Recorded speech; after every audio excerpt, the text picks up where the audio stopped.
Over the years, I would have observed that brands there's more freedom, obviously, because they can take decisions that suit their brands.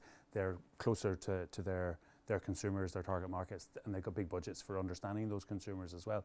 So they'll bring a pack size to market, which partially is about giving the shopper as much of a product as they want. But when it comes to the price, the brands may take a view of how much can I get for it and how much more can I get for it. So it's a value rather than a volume approach.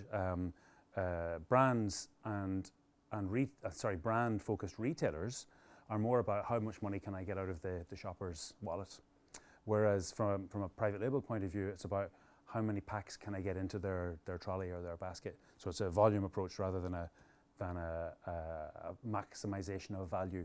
It's about maximizing volume when it comes to the private label operators. For a long time, let's say from 2010-11 through to 2020, it wasn't about pushing cost increases through. It was about offering cost decreases, because from a global food, commodity, oil prices, energy prices, they were all deflationary generally for about 10 years. So it wasn't about pushing cost increases through.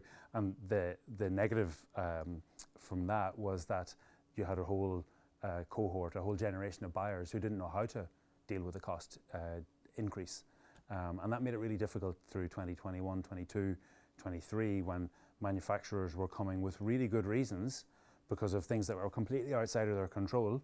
A pandemic, the invasion of Ukraine, all of those things were driving costs up.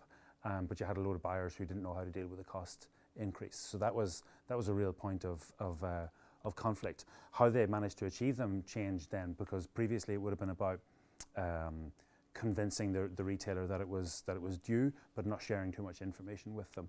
Then it moved on where the retailer almost wanted to see the P&L of the supplier to be convinced that they could take that cost increase.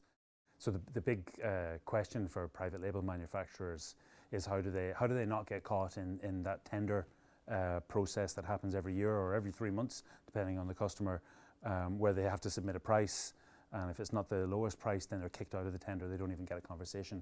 And our retailers are deploying AI to filter those tenders, and it's really challenging for suppliers to be able to connect with a buyer and say that we've got something that you need and that your shoppers need, and it will command a value, and they might pay more for it actually.